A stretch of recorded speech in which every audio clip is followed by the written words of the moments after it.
I am Johnny Massacre and welcome to my world. May your stay here be interesting. Tonight, a Ukrainian girl has been stabbed. The media blame MAGA, not the murderer.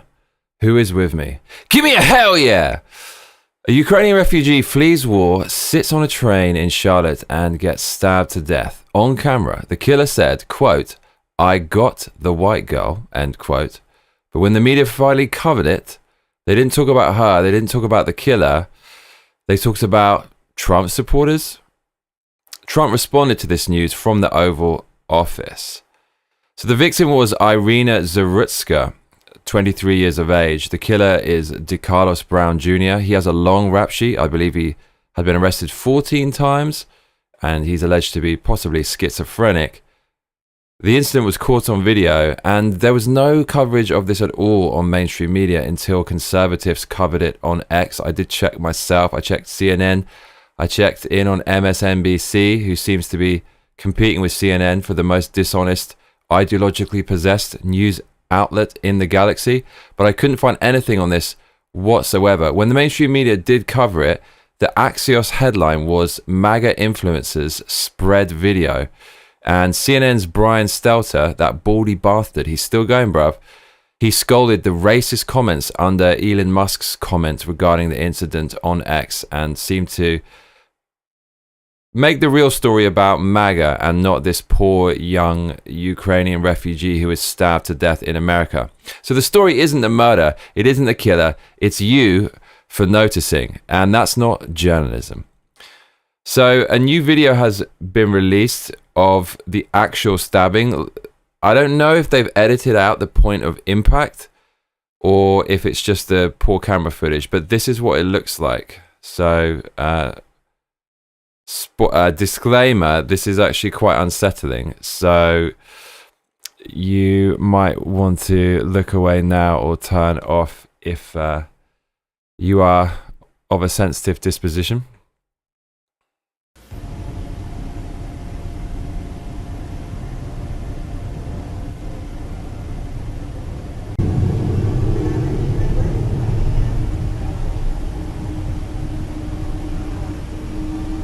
Oh man, just terrible. Terrible footage. God. So that footage came out today. That is doing the rounds on X. Is it a racial attack? That is the question. Well, when the killer says race, that's usually enough for the media to declare it racial. Even if the killer doesn't say race, it's still enough for the media to declare it as racial. The media declared that the Derek Chauvin alleged killing of George Floyd was racial, but in the court case, there was no evidence at all to suggest it was racial. However, this video footage actually has captured the killer saying, "I got that white girl." Here is that footage.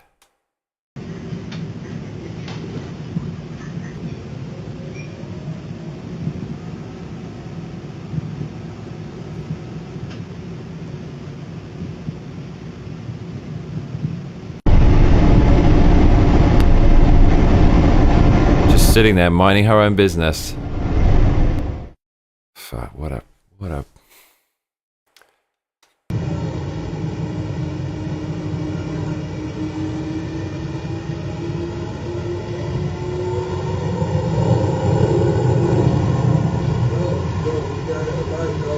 yeah. I got that white girl. I got that white girl.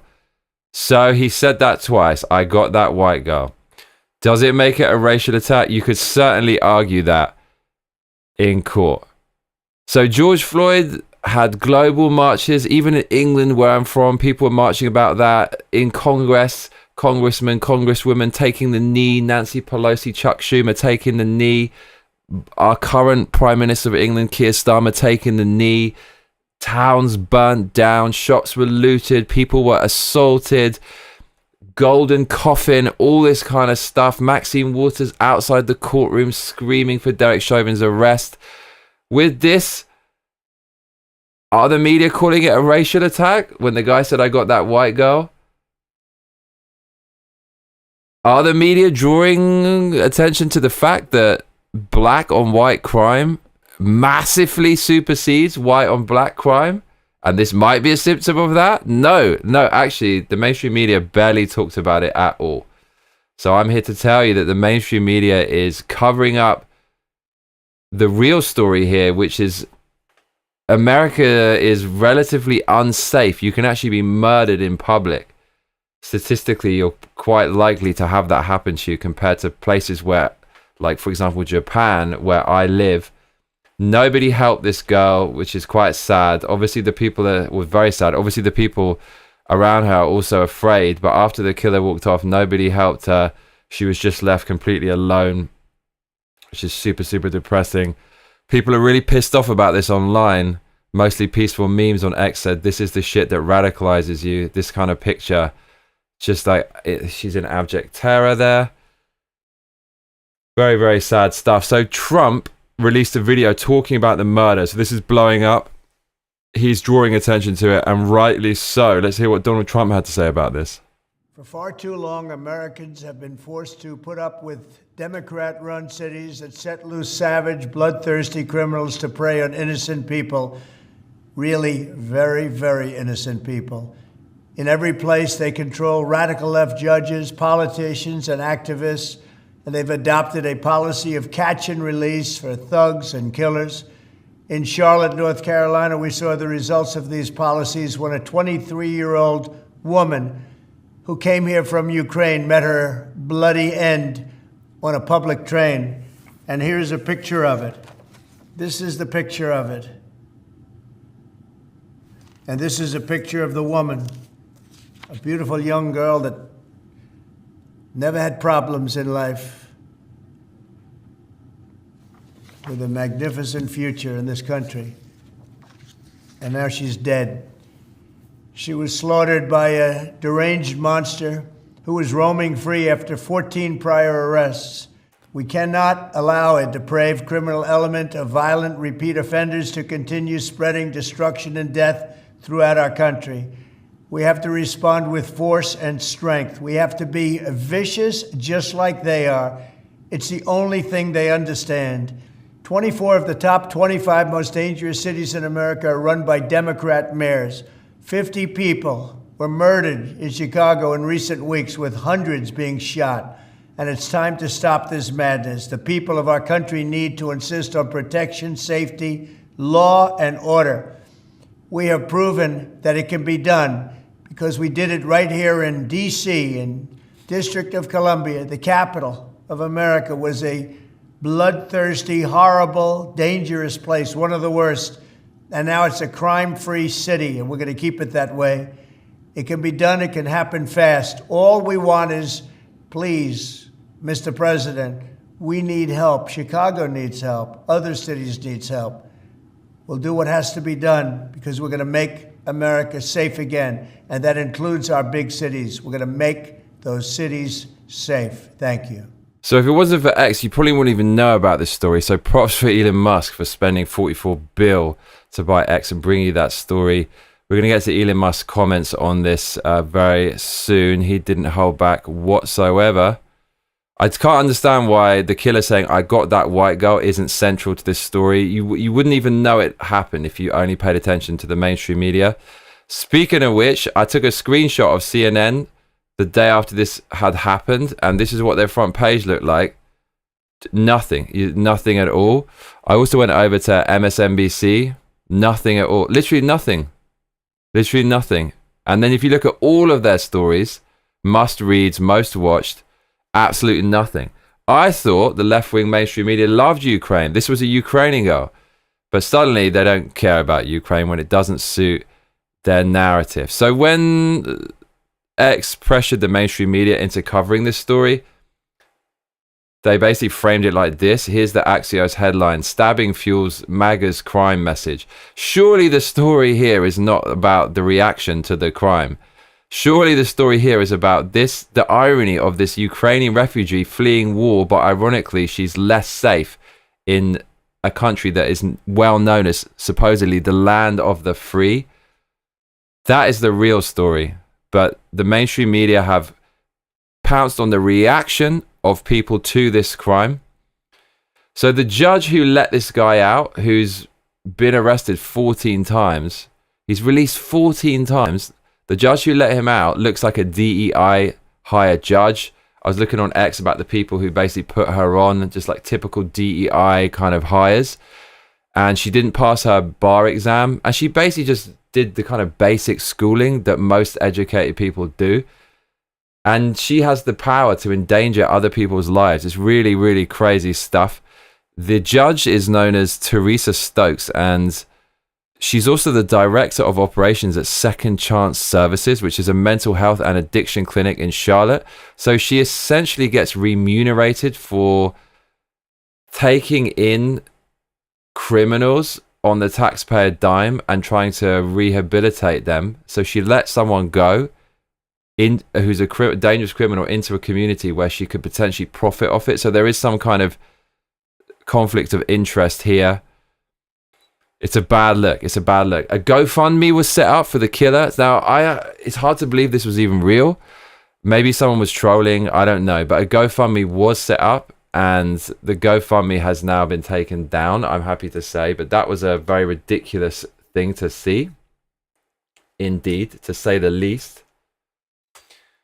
So other reaction to this on X is as follows. Let's see what we've got for you. This is the judge who released the criminal who went on to kill the Ukrainian girl. That's her, who also owns a treatment center. And here's Caroline Leavitt, Trump's press secretary, exposing that very judge was a strong Kamala Harris supporter. She also had pronouns in her bio. So this is a part of a pattern of leftists who oversee rampant crime in the districts in which they serve and propagate it. In shoplifting, Brown had previously served 5 years in prison for a robbery with a deadly weapon charge, and he had also forfeited bonds 3 different times, twice in 2014 and once in 2023. Despite all of this past documented criminal history, when Brown was arrested yet again in January of this past year, a Democrat judge, who I will add was a strong supporter of former Vice President Kamala Harris, released this insane criminal once again without requiring him to pay any bail. This is insane. So if she has pronouns in her bio, she's obviously a Marxist. That is the calling card. It's the business card of a Marxist. That's how they let you know they're a cultural Marxist. They put a pronoun in the bio so you can instantly tell. Those people believe all minorities are victims of white supremacy. And so when criminals like this guy come in to her, she's more likely to release them because she sees them as a victim and absolves them of any responsibility at all. So leftist judges are a plague on America, in my personal opinion. The Overton window is shifting. It really is shifting. I mean, here's an image of Trump in the Oval Office with the killer and the victim holding it up and looking devastated. This has occurred amid Trump sending in the National Guard to DC and him about to send in the National Guard to Chicago and potentially other places like California. So it further justifies Trump in doing that. If the leftist judges won't clean up their own cities, then leave it to the Trumpster to do it for you. Here's Elon Musk reposting a post regarding interracial crime statistics. He says, "Did you know this? These are just the facts as reported by the government. One can argue about what the solution may be, but the facts are accurate." He's referencing this post by Amory King that says, "You want to know something that should make you very uncomfortable? White people are the victims of black violence at insanely disproportionate rates. It's not even close. Between 2017 to 2021, black on white violent incidents totaled 2.38 million. White on black totaled 0.37 million, ratio 6.4 to 1.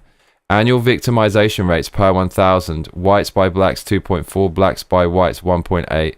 Per capita offending rates per 1,000. Blacks against whites 11.6. Whites against blacks 0.38. Ratio 31 to 1. For homicides, FBI 2019. Black on white 566. White on black 246. Ratio 2.3 to 1. Too long didn't read. A white person is 31 times more likely to be victimized by a black person than the other way around. Black people only make up 13.6% of the American population. Okay. So, when George Floyd died, every single leftist came out and said it was a racial attack and there's a problem with racial violence. But Derek Chauvin never ever said anything about race at all. There's literally zero evidence of that. Now, this is exactly the same situation. All you're doing here, the only thing you're doing is swapping the race of the victim and the perpetrator, and it's far more incriminating. It's far more incriminating in the case of the perpetrator. Derek Chauvin was called to a disturbance because a career criminal and an abuser and a drug addict had used a counterfeit note. And he came to apprehend the guy, and the guy resisted arrest repeatedly, and the guy was wasted on drugs. In this case, it's completely unprovoked. So, and all the mainstream media ran with this. Even Biden, I remember it. Biden came out and he said something to do with the fact that it was a racial attack. Biden said that. You had the president of the United States saying that. But using that logic, surely this is a racial attack. Now, I'm all willing for a court case. Maybe this guy, let's steel man it. Maybe this guy is schizophrenic and he's just out of his freaking mind, and it could have been anyone, and he's just saying, oh, it's like, I got that white girl because she was white. But I mean, in a courtroom, the prosecutor is actually going to use that against him. He's going to say that this was racially motivated. It certainly could be interpreted that way. So the mainstream media's silence on this is completely insane, and they're just not covering it anywhere at all. And cities were burned down when the roles were reversed, partly because the mainstream media could not stop covering it. And it shows you the mainstream media is beholden to their ideology, which is minorities are oppressed, white people are oppressors, white people hold down minorities and destroy their lives. This picture completely destroys that narrative, and so you can't show that picture. Why the mainstream media do this is something to do with their funding. Obviously, you saw with USAID, a lot of that funding, everywhere it went, the people who received it had to sell their souls to the people who were lending them the money. That's how it works. Once you take money from a government entity that's progressive, you have to dance to their tune, and you have to say what they want you to say. For example, I like electronic music. There's a website you buy tickets for called Resident Advisor. It's just sells tickets to events with house, techno, drum and bass and stuff. It's just about music. During COVID, they had trouble because clubs were shut down. And so they took a loan from the government. And in exchange for that, they became a hard leftist progressive company. So now when I go to buy tickets for a rave, then they have a news section where they talk about Donald Trump, and they talk about boycotting Spotify because it has links to Israeli investors and stuff. So once you take money from a government entity who's progressive, you have to start espousing their ideology and their narrative. So the mainstream media is obviously getting funded by people who are progressive. And so they don't want to show you things like this, but I'm here to show you. So that's what happened. The new video came out. Purple and yellow in the comments let me know there's an even more violent video that Alex Jones had on his show an hour ago. So maybe you can find that on X if you want to see it, but I'm not going to put it there because it's going to be too grim. What do you think about that? Do you think it was a racial attack? Do you think it's an outlier, as many progressives are saying? This is not the norm. Usually everything's fine. This is just a one-off occurrence. You shouldn't worry that this is going to happen. Do you think that the real story is the reaction to the stabbing? The reaction to the stabbing, the real story is white people reacting to a black guy stabbing a white woman and saying there's a problem with black violence. Is that the real story? What is the real story here? My personal opinion is this could be an act of racial violence, And it's just a damning indictment of Western societies that have all the resources to make society safe, and yet you routinely see news like this where unprovoked attacks occur and innocent people are killed or hurt. I grew up in London, and you hear about crazy things like this happening as well. Donald Trump, though, recently putting the National Guard into cities can only help, in my opinion. We need more law enforcement. We need more visible presence on the streets and in subway stations in Charlotte, by the looks of things. The Overton window is shifting. Even Fox News are saying that this is about race. And this is an image that is going to haunt a lot of people, and it's going to spark a lot of discussion. So please let me know what you think about it in the comments. So let me hear what you lot are talking about. What is going on? What is going on, everybody? Niello says, the one that Alex Jones put up an hour ago shows it all. Made me nauseous. Brad W says, I think the fatality statistics for that city she moved to is worse than Ukraine. Niello says, and the NCFBI just put him up on terrorism charges a couple of minutes ago. He's fucked. A brimful of Asher says, or you're on about the black guy who stabbed the white women in the park whilst walking her dog. So yeah, that news is massively blowing up, and we didn't have that video until today. We had a video before where they freezed it when the guy was attacking her, but now you see more of the video and you see her reaction. It's not what I thought it would be. I thought it would be a lot more gory. Asher says in the video with audio, you can hear him say, I got the white girl, so definitely a racial thing. I mean, he could just be identifying her, but I mean, did he do it because she was white? Would he have done it to a black person? It's difficult to know. But you could definitely argue that in a court of law, and some jurors are gonna vote in agreement with that. So you certainly very strong case indeed. Cannot deny that. So yeah, I hope you're well, everyone. If you enjoyed this episode of Joining Massacre as well, please consider donating via the links to the right of my head. You know, I massively appreciate that. Money's really tight at the moment, so it would really help. Thank you to all patrons. Steven Suarez. Yellow says, progressives only care about tragedies that advance their agenda. This does not do that.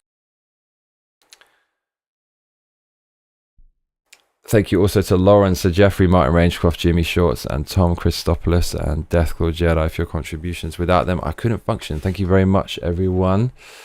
Yes. Progressive cities have a lot of crime. I think 9 of the 10 most crime-ridden cities in America are Democrat-run, so obviously it's a Democrat thing. Those cities require a shitload of funding, and they're massively in debt. And they claim to want to help minorities and crime-ridden places. So the irony is, even though they get more money than other cities to deal with this problem, they have more crime than ever. And the genius of Trump sending in the National Guard shows you that Democrats aren't really serious about solving crime. If they were, they'd use those funds wisely and take a tough stance on crime like Trump has. If you do that, then crime will decrease. It already has in DC, where Trump sent in the National Guard. Even CNN admitted that. I was reading that today. You can't deny that. It's almost as if Democrats create the crime with things like, I don't know, defund the police, and then ask for more money to deal with the problem that they created. And when they get more money, it just gets worse and worse, and they spend it on weird progressive policies and Marxist things, and I don't know, like building weird statues of ugly people in their cities and doing stupid things like that, instead of actually just putting a shitload of police on the streets. If there was a policeman on that train carriage, do you think that criminal would be less or more likely to carry out that attack? I don't need to answer that for you. So Trump is kind of doing a masterstroke with sending in the National Guard to all these places, because that is one of the key issues for voters, if not the main issue after the economy. It's crime. People don't want to be stabbed when they're out in public in an unprovoked attack. And at the least, they don't want to look over their shoulder the whole time. So with Trump sending in the National Guard, if Democrats push against that, that's going to make people vote against Democrats nearly every time, because no one's going to vote for crime. It's kind of genius on Trump's part, or massive stupidity on Dems' part, or maybe a bit of both. Maybe just a bit of both, bruv. But yeah, that's what's going on today. Stay tuned, everyone. I might be back later with some gaming streaming. Take care, everyone. Cheers.